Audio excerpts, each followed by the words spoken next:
मुख्यमंत्री डॉक्टर मोहन यादव ने 2026-27 के बजट को समृद्ध, संपन्न, सुखद और सांस्कृतिक मध्य प्रदेश के सपने को साकार करने वाला बताया है। सीएम ने कहा कि प्रधानमंत्री नरेंद्र मोदी के ज्ञान के संकल्प में प्रदेश सरकार ने आई भी जोड़ा है। 4,38,317 करोड़ का बजट 2026-27 ज्ञानी अर्थात गरीब, युवा, अन्नदाता, नारी शक्ति, इंफ्रास्ट्रक्चर और इंडस्ट्री के मार्गदर्शी सिद्धांत पर है। माननीय प्रधानमंत्री ने जो 4 शब्द दिए हैं, गरीब, महिला, युवा, किसान, जिसको ज्ञान करके देते थे, इसमें इस वर्ष हमारे वित्त मंत्री द्वारा खास करके आई भी जुड़ा है। तो ज्ञान से ज्ञानी के मार्ग पर है। I for industry, I for infrastructure, जिसके लिए पर्याप्त रूप से हमारी सरकार ने प्रबंधन किए। मुख्यमंत्री डॉक्टर मोहन यादव ने कहा कि इस सर्वस्पर्शी, समावेशी विकास, सुशासन और सांस्कृतिक पुनरुत्थान पर आधारित बजट में सभी वर्गों का ध्यान रखा गया है। किसान कल्याण वर्ष में विभिन्न योजनाओं और प्रावधानों के तहत 1,15,013 करोड़ की ऐतिहासिक धनराशि का प्रबंधन किया गया है। ये वर्ष 2026 हमने किसान कल्याण वर्ष के नाते से घोषित किया है। इस नाते से उत्पादन और उत्पादकता के लिए 28,158 करोड़ रुपया, आदान व्यवस्था हेतु 64,995 करोड़ रुपया, उपज के बेहतर मूल्य दिलाने के लिए 8,091 करोड़ रुपया। मुख्यमंत्री डॉक्टर मोहन यादव ने कहा कि ये बजट सभी को साथ लेकर कदम दर कदम आगे बढ़ते जाने के संकल्प का प्रमाण है। सीएम ने कहा कि हमारे कदम समृद्ध मध्य प्रदेश एट 2047 के लक्ष्य की दिशा में आगे बढ़ रहे हैं। मुझे इस बात की प्रसन्नता है, इस दिशा में बढ़ते हुए ये कदम हमारा अपने उसी भाव को लेके आगे बढ़ रहा है। इस आधार पर जब हमारे छोटे छोटे गांवों तक सड़क पहुंची है, अब आगे बढ़ करके मजरे टोले तक भी हम सड़क ले जाने वाले हैं। मुख्यमंत्री डॉक्टर मोहन यादव ने कहा कि विधानसभा में उप मुख्यमंत्री और वित्त मंत्री जगदीश देवड़ा ने प्रदेश का पहला रोलिंग बजट पेश किया। ये बजट विकसित भारत एट 2047 के विजन और केंद्र सरकार से निरंतर प्राप्त सहयोग के साथ पूरी तरह समन्वित है।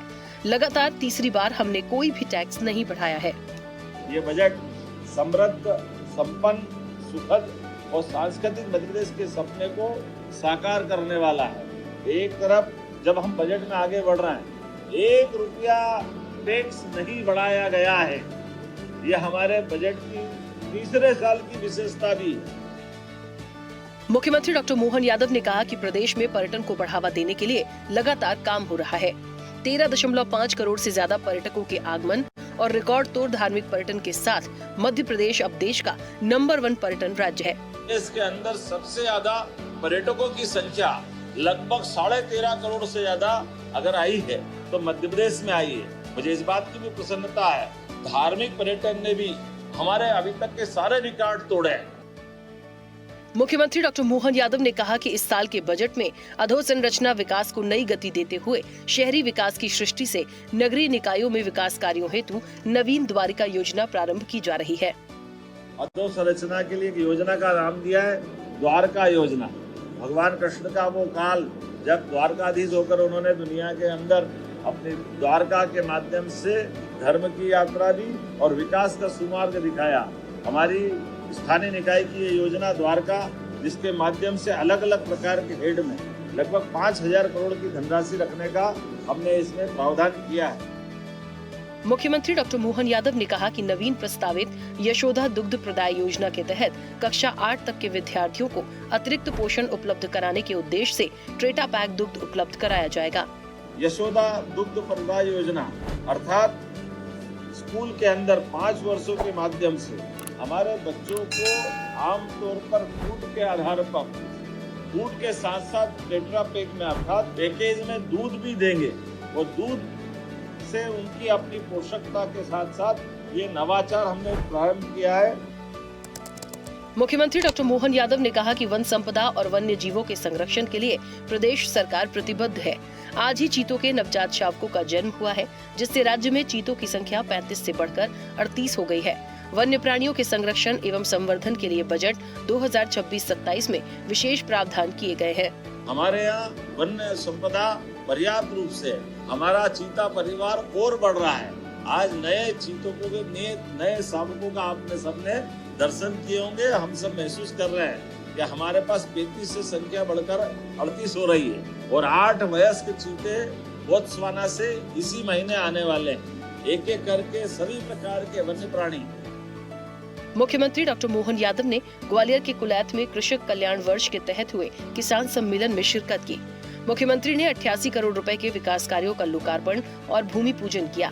साथ ही मुख्यमंत्री किसान कल्याण योजना के तहत सिंगल क्लिक के जरिए प्रदेश भर के किसानों के खाते में किसान सम्मान निधि ट्रांसफर की।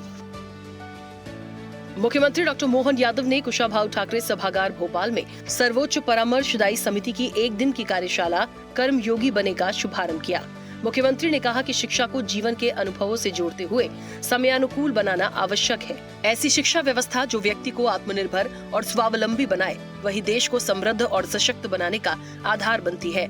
मुख्यमंत्री ने कहा कि प्रधानमंत्री नरेंद्र मोदी के मार्गदर्शन में लागू राष्ट्रीय शिक्षा नीति इन्हीं उद्देश्यों की प्राप्ति की दिशा में एक सार्थक पहल है। सीएम ने कहा कि शिक्षा और रोजगार को समान प्राथमिकता मिले, इसके लिए प्रदेश में निरंतर नवाचार किए जा रहे हैं। प्रयोग भी हमने किया है कि अगर इंजीनियरिंग कॉलेज कैंपस है तो वही आईटी का हमारा पार्क भी बना दो, तो जिसको पढ़ना और रोजगार पाना दोनों कॉमन रूप से कर सकता है। ऐसे रोजगार आधारित पाठ्यक्रम लेकर के जिसको जिस तरह से जाना, मिडिल से हाई सेकेंडरी से कॉलेज में, तो हम अपनी क्षमता योग्यता का बेहतर से बेहतर उपयोग कैसे करें। मुख्यमंत्री डॉक्टर मोहन यादव की कैबिनेट ने कई अहम फैसलों पर मुहर लगाई, जिसमें अनुसूचित जाति, अनुसूचित जनजाति बस्तियों के विकास के लिए 583 करोड़ 75 लाख रुपए, धरती आबा जनजातीय ग्राम उत्कर्ष अभियान में वित्तीय वर्ष 2028-29 तक निरंतरता के लिए 847 करोड़ 89 लाख रुपए, महाविद्यालयीन पोस्ट मैट्रिक छात्रवृत्ति योजना में वित्तीय वर्ष 2030-31 तक निरंतरता के लिए 4230 करोड़ 82 लाख रुपए, प्री मैट्रिक छात्रवृत्ति कक्षा 9वीं और 10वीं योजना में वित्तीय वर्ष 2030-31 तक निरंतरता के लिए 690 करोड़ 69 लाख रुपए की मंजूरी दी गई। मुख्यमंत्री डॉक्टर मोहन यादव ने प्रोजेक्ट चीता के अंतर्गत दक्षिण अफ्रीका से आई मादा चीता गामिनी के 3 शावकों को जन्म देने पर हर्ष व्यक्त किया है। मुख्यमंत्री ने कहा कि चीतों के पुनर्स्थापन का मध्य प्रदेश सशक्त केंद्र बन गया है। श्योपुर जिले के कूनो नेशनल पार्क में चीतों के 3 साल पूर्ण होने के साथ ये नवा सफल प्रसव है।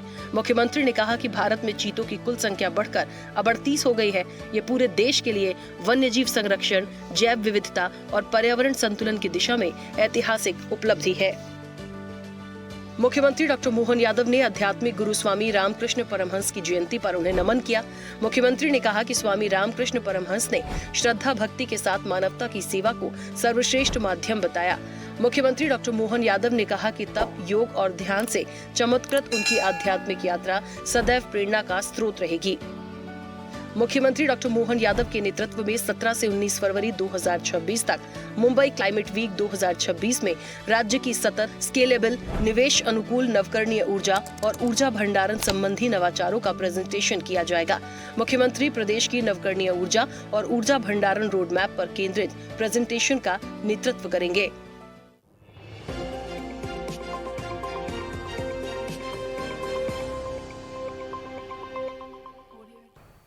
ऐसे ही वीडियोस के लिए लाइक करें, शेयर करें, फॉलो करें।